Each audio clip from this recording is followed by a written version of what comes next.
Okay, guys. Remember, even though this week we eased up on the whole memorizing or seeing how much of the first two declensions we remember, that is still something we want to be doing, obviously.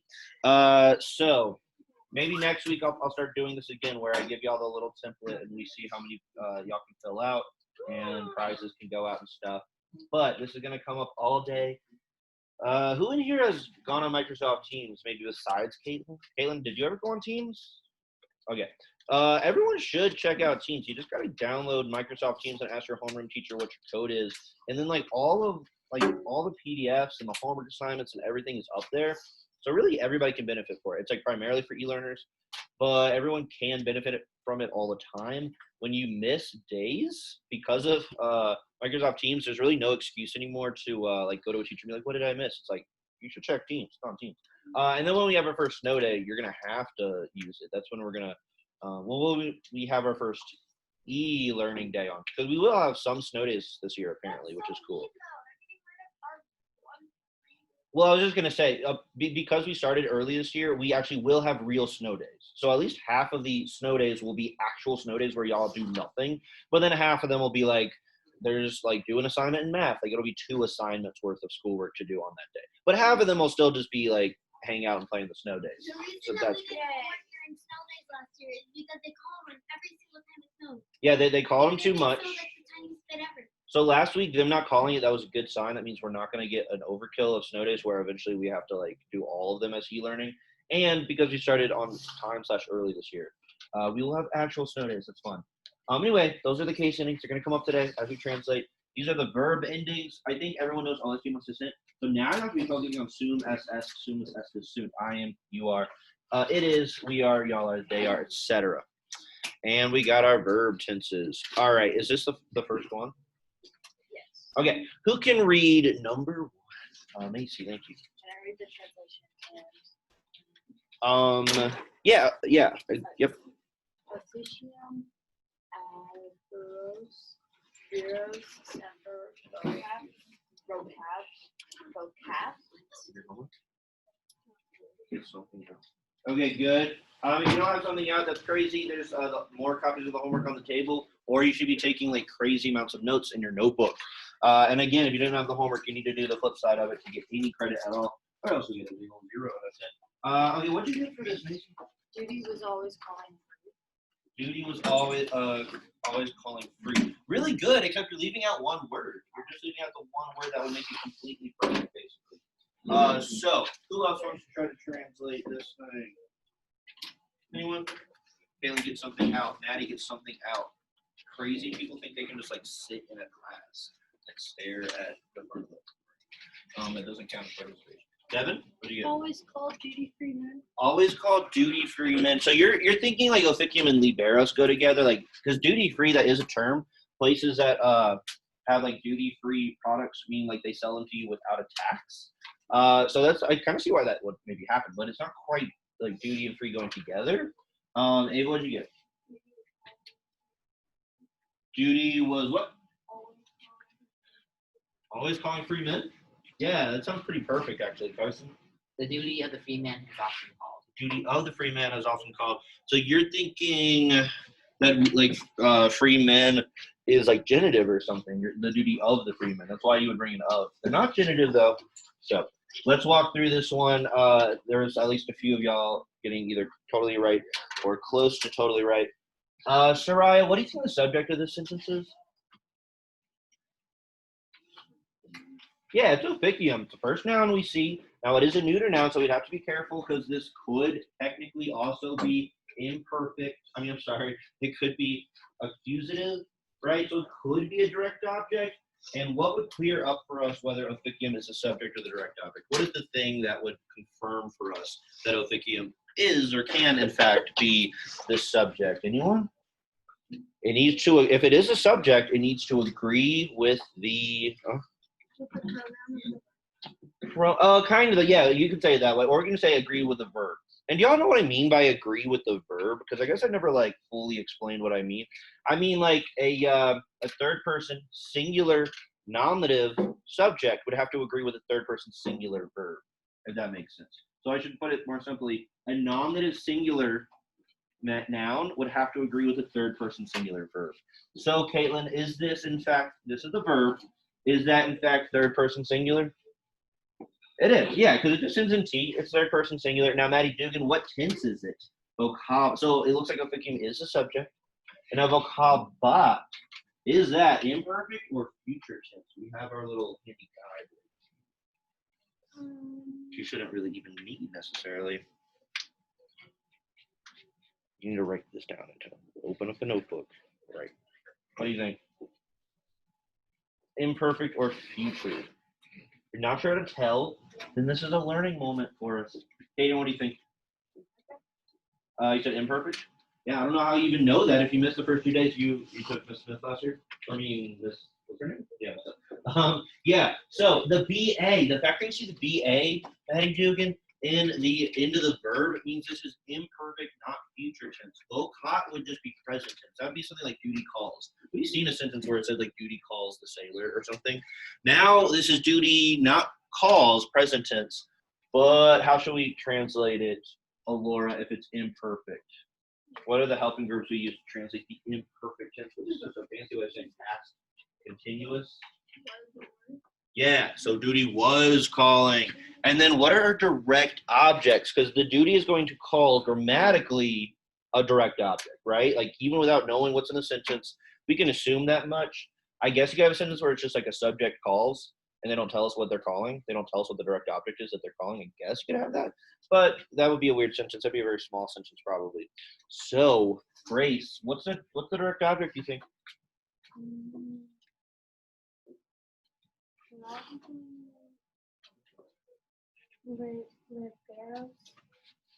Liberos liberos is technically an adjective, means free, right? That's going to be on the vocab quiz tomorrow. What is it modifying though? Like, what's its actual noun that is modifying? Because that is the actual direct object. The libero. Yeah, weros. So liberos, it's part of the direct object's noun phrase, but technically the direct object is weros. It calls the men. What kind of men? The free men. All right, and again, vocaba is third, singular, imperfect. That's why its duty was calling the free men. Free men is plural, so be careful about that. Some of the really close to correct translations that you guys are saying, some of y'all might have said like free man or something. Since it's viros, O-S, use it in plural, that is going to be free men. And semper, what does semper mean, Maddie Fisher? I know it, but like, it's not like there. Okay. I know it. But Sype is often. Semper is even more than sype. Richard? Always. It's always. Good. So there we go. Duty was always calling free men. You said called. That's okay. But I'd prefer you to use was or were verbing for the imperfect tense. Any questions on this one? So there's what were some of the mistakes? So like I said, Carson, it sounded like you thought Freeman was like genitive or something. You kind of see where that would happen, but then none of these OS endings show up in genitive. That would have to be virorum, maybe liberorum, virorum. What else was I gonna say? Oh, is there? So we got like the two Maddies, but are one of you like instead of me having to say your last name every time? Is there a better way I could do that? Just call me Madison. You're Madison. No, Miss Allen calls me Little Dugan. Little Dugan. So you're Madison, My real name's Madison. and you're Madeline. Oh, you're Madison too. What are you? Maddie. You're just Maddie. Like you're actually Maddie. Okay, from now on, you'll be Maddie. You'll be Madison. There's no Madeline. Okay. All right. Who can read number 2?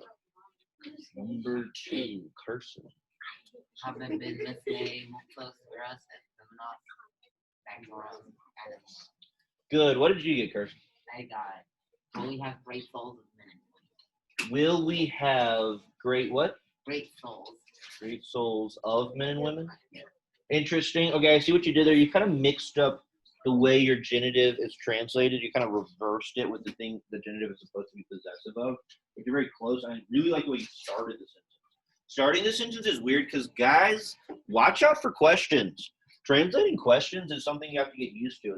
It's kind of different than translate. Like most of our sentences are more declarative. They're more like statements. Questions, there's kind of the word order changes. And remember, I talked about this nay. That just means that this is a question sentence. It's just telling us that basically that name, and then after you kind of observe that, you can like ignore it or like scratch it out if you want, because we already got so much going on with habebimus that we don't really need to get like distracted with this ending that really just is kind of like a sign that hey, this is a question. Let's see. Anybody else want to translate? Carson was very close. He started out really well. Ava, say it one more time. Is your first word like wheel? Like we will?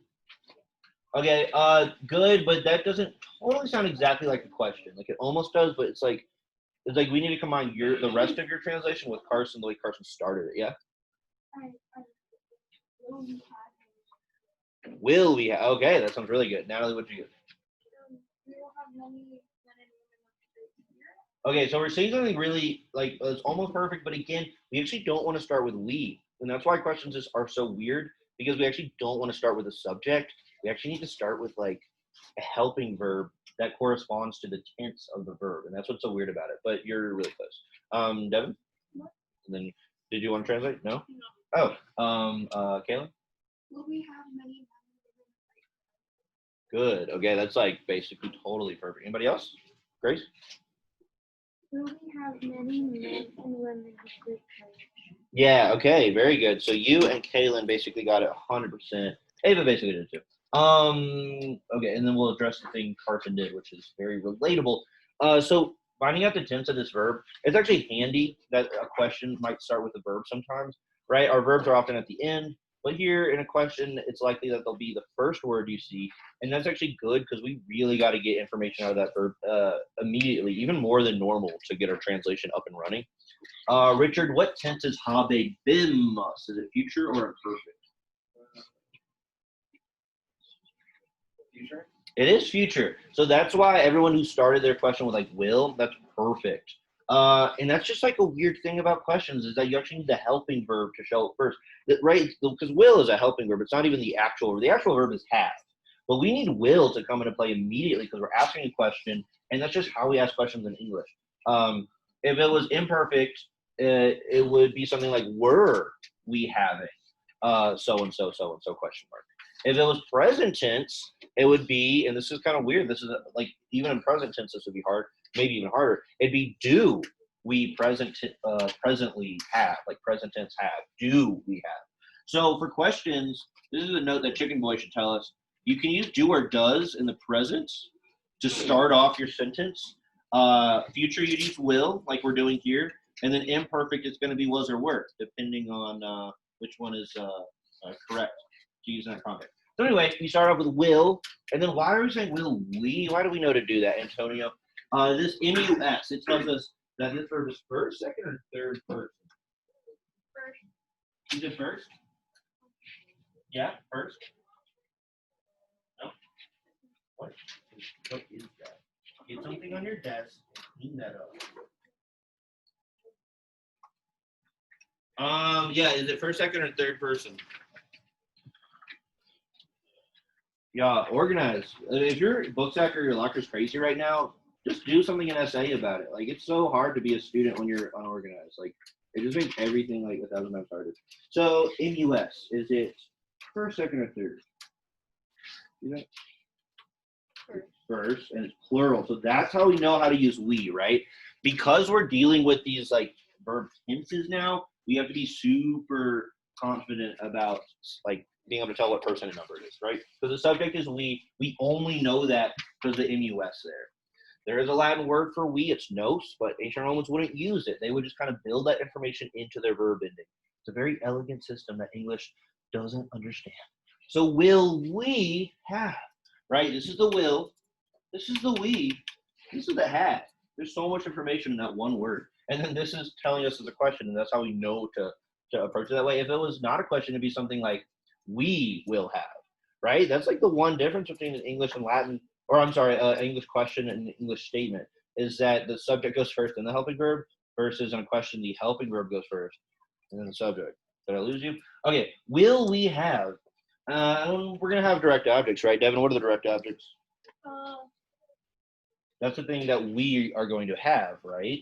Viros and Yeah, look at these beautiful accusative plural endings here. We have OS and AS. So we have, it's kind of like a three-part noun phrase of direct objects. It's not just men and women, it's many men and women.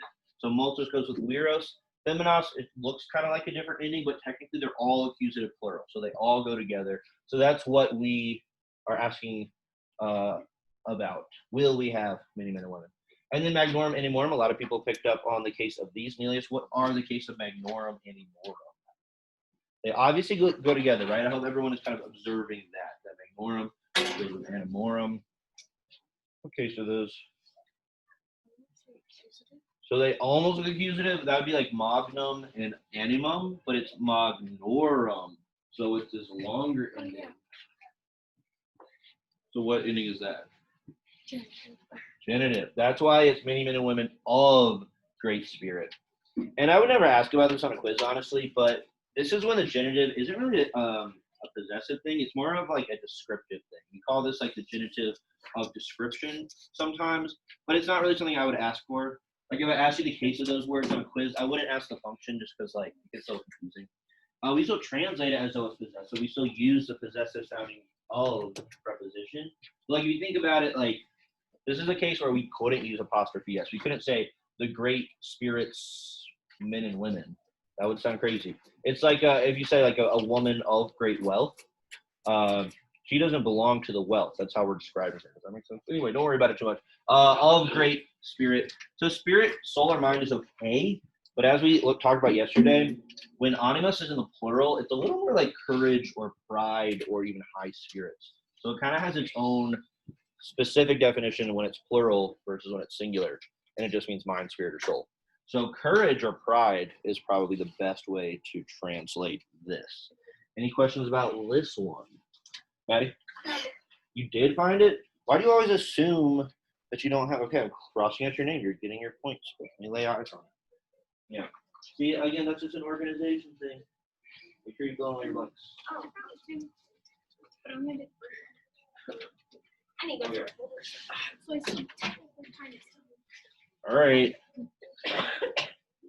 We should have like a school counselor or something who goes around and like helps kids organize.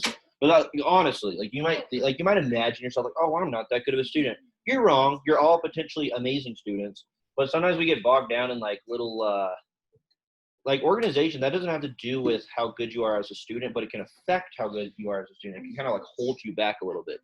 Yes. Yep. What's that, Maddie? I mean, Macy. What's your other question? Can I? Yeah, you can. You want to read it in Latin too, even though you've already done one? That's fine. Takes practice. Auricula, belly, non, Stop back there. So rude. Yeah, go ahead. Sorry. Parva said, Marta,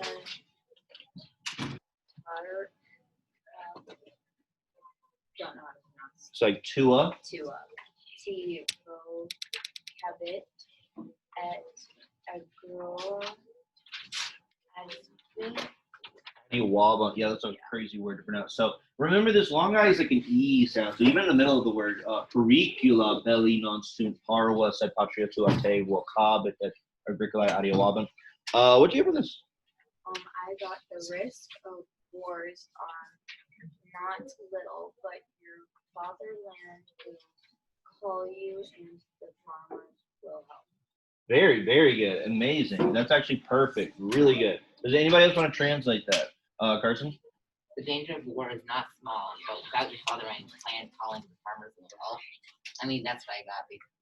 Can you read it one? Sorry. Because the first person I get that, you mind? The danger of war is not small, but without your fatherland calling, the farmers will help. So the only issue is without your fatherland calling, because that would be present tense for vocabit. So that's the only issue, is that you didn't quite catch the tense of vocabit. Vocabit and adiwabant, which Chicken Boy is reminding us just means help. It's the same as EU will. Both of them are the same tense. Anyway, so you're 95% correct. Anyone else want to share? Ava? Oh, nice. Okay, very good. I like how y'all said the risk of war. That's kind of cool. Yeah, I think mostly we end up translating pericula as danger, but risk is fine too. So what is this subject of this sentence, Macy? Um, the subject is free. Yeah, right. The first noun we see it has an A ending. Let's see. Oh, so the one thing about pericula is what gender is it? Can you tell what gender it is? Person? It sure looks feminine. Pericula, periculi, periculum, periculi. But it's actually, I actually have to stop and think about it. I'm almost positive. It's actually neuter, right? It, maybe not. No, it is. It's definitely neuter. And the reason I can tell here is because our verb is plural. So that means that this is not, yeah, it's from periculum, periculi. Let me just write that in the thing because neuter, that's a little fly in the ointment that keeps kids from feeling comfortable with case endings for a while because it just makes the second declension feel way more complicated.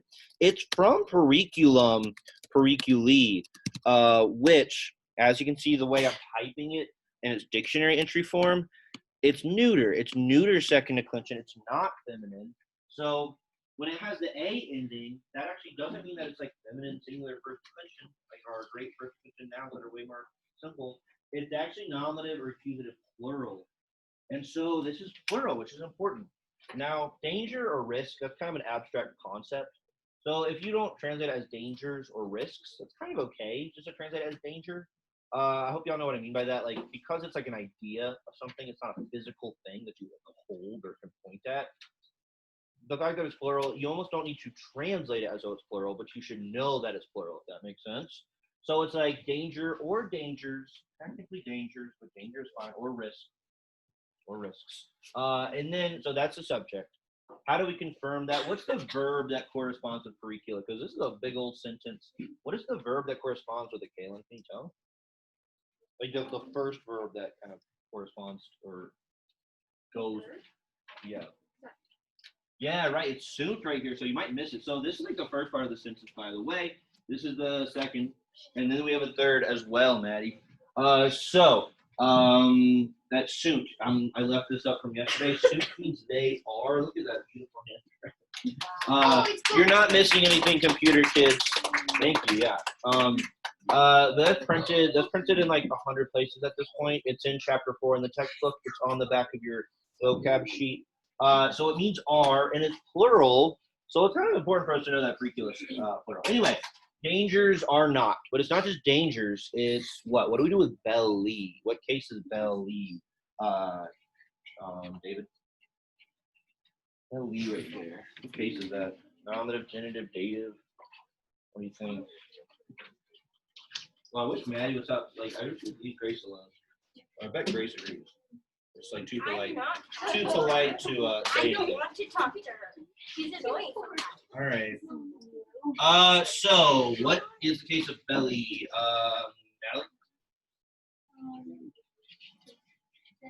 It's genitive. So I guess it could be nominative plural outside of the context of this sentence with a long I.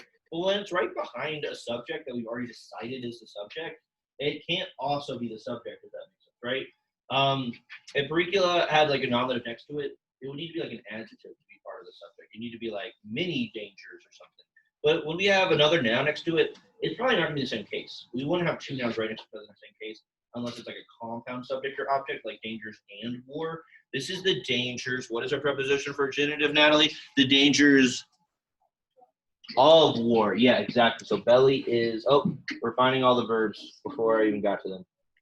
So belly is genitive. Real quick, can someone tell me, can Aiden tell me what, so sunt is just present tense. We don't have the future and imperfect form of sum esse yet. We'll get that in chapter 6. But real quick, I'm just looking ahead. I see these verbs. Vocabit and audiowop bunt. Are they future or imperfect? Yeah, good. We see the BI, we see the BU. We're not seeing BA, that's future. So now I can fill this in. Those are future. Belly is genitive. The dangers of war, non-sunt, are not. Parwa, small or little, right? They're big. War has big dangers. What, Maddie? I filled in my blank. Okay, I guess, but that, like, why would that really count? I'm gonna give you. told me to. I'm gonna give you 9 out of 10. I thought I meant like beforehand. Before now, you should have fulfilled it. I'm gonna give you 9 out of 10. It's pretty Well, lenient. it's not like I copied it because I already did all of them before. Okay, all right. So, like, I can complain about 9 out of 10. Maybe I'll give you 9.5. I'll take an 8 out of 10. No, you're probably gonna get more like a 6 or 7 out of 10 because you only That's did fine. 2 sentences. Maybe a 5, maybe a 4, Okay, maybe give 3, me like 2, 1. Okay, said but, and we start a new part of the sentence. But Patria Tua, and hopefully everyone looks at Patria Tua, and pretty quickly they're like, oh, that goes together. Remember, that's one of the 3 priorities you have when you first look at a sentence. What's the subject? What's the verb or verbs? In this case, there's 3 verbs, and there's like 3 subjects. So that would take a while to do all 3 of those steps. But the 3rd step, besides finding your subject and verb, is seeing what words go together, and hopefully you see that these go together, Patria and Tua, and they're a nominative. It's our 2nd subject. So the first part of the sentence is over. Now we're starting the 2nd part that has a 2nd subject. So, but your fatherland, Tua's Tua Tuum is your, and then we'll call it Tay. What case is Tay here? This is hard, Caden, but what case is Tay? Tay is a word we got on Monday. It means you. And it's just like may in that it can either be nominative or nominative. And the noun chart isn't going to help you. Because pronouns, they have their own noun chart, basically, that I don't have. I should make a pronoun noun chart, and I will once y'all get to chapter 9 and get a whole bunch of pronouns. But for right now, I'm just telling y'all that may is always going to be these 2 cases, and Tay is also going to be those 2 cases. Can you tell what case it is? Well, think of it as this. So, like, your fatherland will, future tense, call you. So what is that grammatically? What kind of object is that? If we're calling, if we're verbing you. Ava? Not quite, because there's no preposition nearby. But you're right that it could be an ablative. Sometimes Tay is an ablative. Kaylin? It's accusative. Yeah, here it's accusative. So you're right, Ava, in that Tay can sometimes be ablative. Half the time it's going to be ablative. The other half of the time it's going to be accusative, just like may. May is the same way. We mostly see may as a direct object, like somebody calls me. Whereas you could say something like somebody does something sine me, without me. In that case, me would be ablative because it would be the object of without.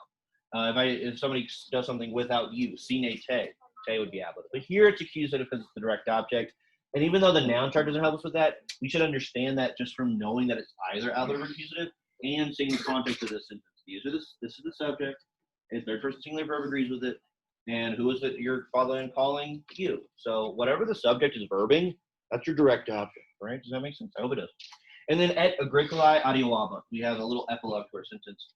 And this is our 3rd subject. So agricolae is what case, Riley? What case is agricolae? It's our 3rd and final. It could be dated. To think more simple, actually, it's just a good old plural. Yeah, it's just a nominative. So this was our 1st subject. Its verb was suit, dangerous of war or not. We have a 2nd subject, your fatherland will call. And then we have a 3rd subject, farmers will help. Farmers will help. Because what else could it be? Dative wouldn't really make sense. We're not giving a direct object to the farmers. Genitive wouldn't make sense. Like, what would it be possessive of? There's not even a noun nearby for it to be possessive of. And it's plural nominative. It agrees with its 3rd person plural verb. So that is our final sentence, or part of the sentence. Farmers will help. All right, any questions on this one? Oh, look, Chicken Boy is talking about how Tay is accusative or ablative, like may. Which means you instead of me. Any questions? Yes? Not on this. What? What? if it was a boy, wouldn't it be a rooster? Oh, this is a chicken person. Yeah, you're right. Macy, what? On the test, can you give us a few minutes for what words will be on the test so that we know what to study? Because there's 22 words and only 10 of them will be on the test. No, because let's be honest, like about half of those vocabulary words are like very easy. Gloria, I'm putting Gloria on the quiz because I want like it to not be too hard. But I'm also putting a few words from the like last category, like not the verbs, but things like igator and what else? So no, I can't really give you any hints. I picked 10. I picked some that I thought were easy, and like a few that I thought would maybe be hard. There's two that where I'm trying to kind of trick you a little bit, but no, I can't really give hints. Like I'm sure you'll be fine, or I think so. Just make flashcards today in essay a little bit, and or just quiz yourself without flashcards. You can always come in here for flashcards, or you can use Quizlet. All right, number 4. But yeah, you're gonna get used to that. It might feel weird at first having to learn like 15 to 20 vocab words every 2 weeks, but it's only once every 2 weeks you learn them, and then you're done for that chapter, and you won't have to do that again for 2 more weeks. Next week we'll take a translation quiz, and I'll tell you, like, I'm gonna pick a sentence from these 5 sentences, and it'll be on the quiz. All right, who can read number 4? Let's have Nathan read it. Thank you.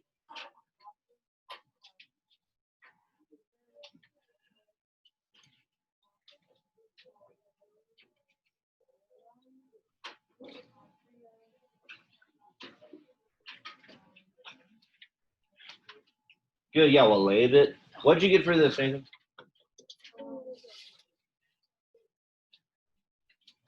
Oh, this is what she did. Remember, guys, it does not have to be perfect. I want you to work on these until you're okay with them enough to share them in class. That's kind of the benchmark for when you're actually done translating. Carson, what'd you get? That on account of an evil blame, our fatherland will not be strong. Sorry, I couldn't hear you because this one group in the back of the class is always talking and they never stop. So can you read it one more time? On account of an evil blame, our fatherland will not be strong. Evil blame, our fatherland will not be strong. Our fatherland will not be strong is perfect. Evil blame, though, is just a little too fast and loose. There's something specific we need to do with Colpas Malorum.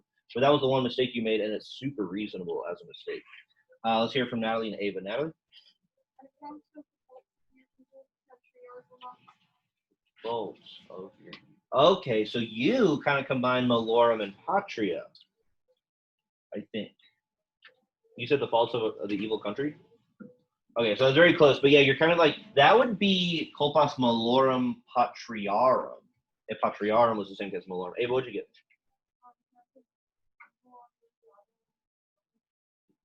Okay, so y'all are kind of getting these 3 words jumbled a little bit, but I'm kind of like, all 3 of y'all are super close, but I see exactly what's tripping y'all up, and it's super understandable.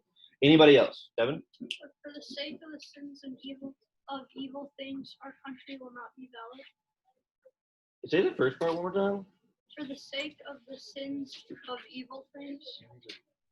So sins of evil things. That's a little loose. So you're taking culpa as sin?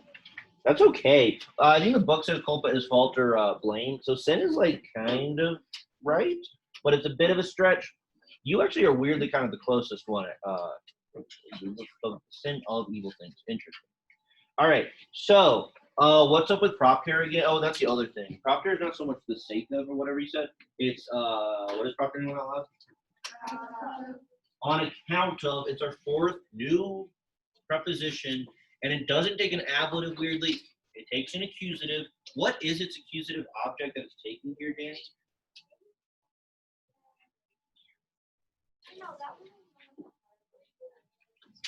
By talking about that way, like what's the accusative object? Like I'm making it sound more complicated than it really is. The object of Propter, it's like always going to be right to the right of Propter. It's going to be right next to Propter. I don't think there's any instance where it doesn't. Right next to it. So what's right next to Propter? Yeah, Colpas. Colpas is accusative. So bingo, that's our object. So it's just on account of the faults or the blames. I think faults is a little better here. Maddie, stop. Like, why are you playing with that every day? Like, just like see how much you can focus. Just try to actually focus for an extended period of time. It'll really benefit you in your future. On account of the faults.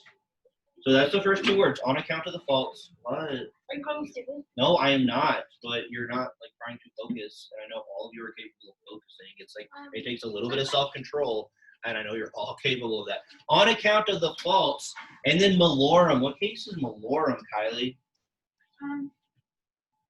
Malorum is German. Yeah. Do you think it's possessive of Colpas or Patria? Because there's two nouns right near it, so that's why our translators were getting confused. Because there's a noun on either side of it. What do you think? So I'll say this, genitives can go to the left or right of the noun they're modifying. So we can't trust this to always be true. But usually they are to the right of the thing they're possessive of. So it's going to be kolpos. So it's on account of the false what? The false what? Something about evil? Macy? On account of the faults of evil. Yeah, that's it. On the count of the faults, or on account of the faults of evil. Good. So on account of the faults of evil. It's technically evils. Again, it's technically plural, but something like evil, it's a concept. If you just say the faults of evil, that's fine. But I guess like very technically it's evils. Let's say the fault of. So you wouldn't want to translate it as bad or wicked here. Evil sounds more like a noun. And eventually we'll get a noun for evil. This is technically an adjective. But anyway. And then walabit, let me jump back. Walabit, what tense is walabit? Jake, is it future or imperfect? Walabit. You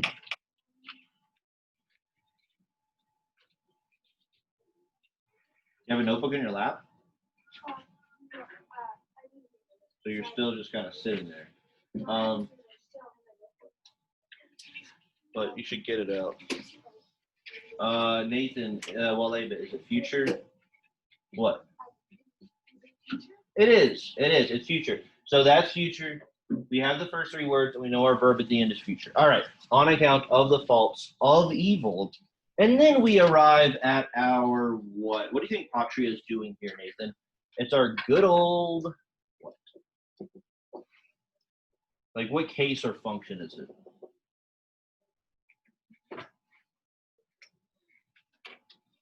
What do you think?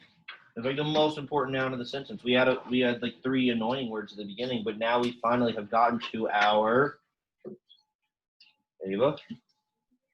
Not accuser. That'd be patriam or patrios. Yeah, this is the subject.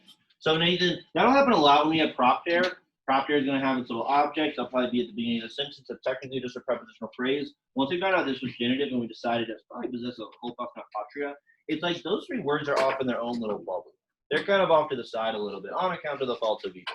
Then we start our real actual sentence, which is the fatherland, and not just the fatherland, but our fatherland, new vocab word, our fatherland. And it's not that they will be well, it's that they will not be well or be strong. Any questions on this one? We only got one more. We're just not giving the timer. I don't know if online kids, it's probably going to end the meeting soon. No, wait, it would ask for like. I know, but why? Maybe they're. But usually, anyway, I don't know. Maybe it'll go all day today. Maybe there's no limit today for some reason. All right, who can read this last one? Let's try to do this one, and then we can review our chapter 5 vocab words, and we'll be done for the day. We can maybe have some time to make flashcards. Carson? Mora anima nostros brava et medium non habemus. Yeah, habemus. Okay, a lot going on with that verb. What did you get? Our souls were being delayed of overcoming, and we did not have. Okay, so it's a little too kind of a short story, right? Creative writing style there. I mean, you're close, but you treated more like it's a verb almost, like being delayed or something. Is that what you said, delayed? So mora is just the noun delay. So in a way, you kind of just overcomplicated this a little bit. Macy? Yep. Delay was over in our mind. We did not have The what? The remedy? I'm trying to read my own. You're really close. You did really good with that first part. It would not be like you didn't quite get habemus, but the first part was perfect. Evan? We did not have the courage of our men was preferred above the remedy for the delay. Okay. I think y'all are getting a little thrown off because this one's a little big. So remember, we look at a big sentence like this. Caitlin, where should I divide this sentence up? Seriously, the four people in the back, not including Grace, really? y'all need to chill out. You're dragging the whole class down a little bit. Yeah, around et, okay? Because I see a verb and then I see a conjunction. And so I know that's where I'm going to divide the sentence into two parts. And the last thing, Caitlin, what tense is superab bot in habe bamos? All right, is it future or imperfect, these verbs? Great. The first one is imperfect. Mm-hmm. The second one is imperfect. Yeah, they're both imperfect, exactly. So what helping verbs are going to use, Grace, for these verbs? Is it we? Yeah, we what? Not we will, but we. We are. It'd be were or what. We're going to use was or were, but we're kind of getting ahead of ourselves a little bit. What is the subject, anyone? So, Ryan, what do you think the subject is in the sentence? Yeah, it's just mora. Mora is the first noun we see. It's from mora mora, first declension, nominative. That's our subject. So that's the first thing that will help the people who are kind of like overcomplicating the translation a little bit. It's just delay. And then what's delay's verb? Let me look for it. Oh, let me skip these words because I don't know what to do with them yet. Oh, here's my verb. It's third person singular. It agrees with the subject. So it's delay, not will overcome, not future tense, not is overcoming, present tense. It's was overcoming. What's the initial direct object in the sentence? And Caitlin just goes right back to talking to Maddie. So crazy, guys. You're going to get moved. Like, we're not going to have that back row anymore. Everyone else is just paying attention and doing what they're supposed to do. Why do you think you don't have to? Okay, delay was overcoming. What's the direct object, anyone? What is delay overcoming? Caitlin? Yeah, animos nostros. So not just overcoming spirits, but overcoming our spirits. We're seeing that adjective for the second time in two sentences. Was overcoming our spirits. And then we get to remedium, and we're like, oh, wait, is this a new subject? Because remedium's neuter, so it could be nominative. That's why we need to look at our verb and see that, oh, no, it's not a subject, because the final verb, the second verb, is must, first person, plural. That means the subject of the second part is what? If the verb is first person, plural, Richard, what is going to be the subject of the second part if our verb is first plural? Not I, because it's plural, but we. Yeah, we. So now our subject is we. So remedium is not the subject. It must be a what? Anyone?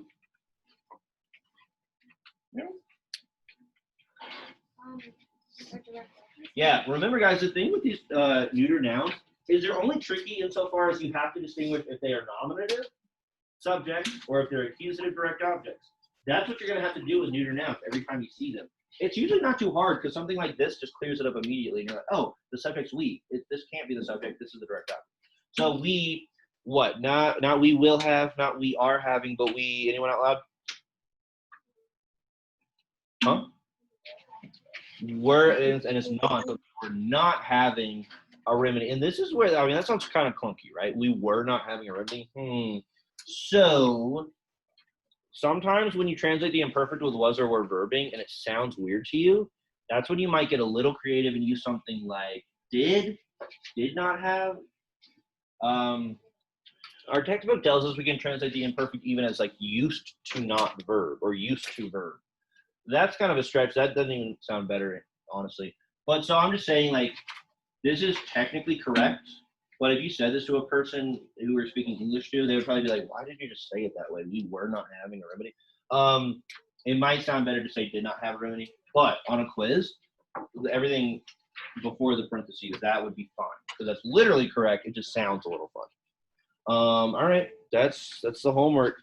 I guess there's no limit on Zoom anymore somehow. Can Zoom hear me? Should I check in on that? Let's see. Just realized that we did. Oh, yeah. Who's saying that? Was that Ella saying that we did these last year? Yeah, the Python one too. That'll happen for like about 2 more weeks, and then we'll be completely out of what is still sort of review for year 2 people. By the end of September, we will not be in any more review type stuff. We'll be on to chapter 7 by then, which, like, I think I mentioned chapter 7 at the end of quarantine last spring, but we didn't really do it. As far as I can tell, there's no limit today. All right, let's look at we have 3 minutes to look at chapter 5 vocabulary. Back row only back row. What is that, Skintia? Youth or young person. What is animus? Spirit. It's not amicus, it's animus. Spirit, mind, or soul. Kylam? Sky. Oh yeah, you can say it too, Ella. Culpa. To blame. Yeah. Well, not to blame. Be careful about this, Ella. I'm glad you Or- said that. This is just the noun blame or fault, and then culpa culpare is to blame. That might be important tomorrow. Hint, hint. Gloria, back row. Yeah, that was easy. Second to last row. Second to last row. Wearable. Word. Yeah, word. Good, not verb. Okay, second to last row. You. Yeah, you. Libero, libero, libero. Not freedom or liberty. Book. Free, just free. No space. It's like make. Ow. It's what?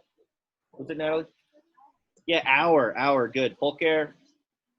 What's pulcare? Pulcrum. Second to last row.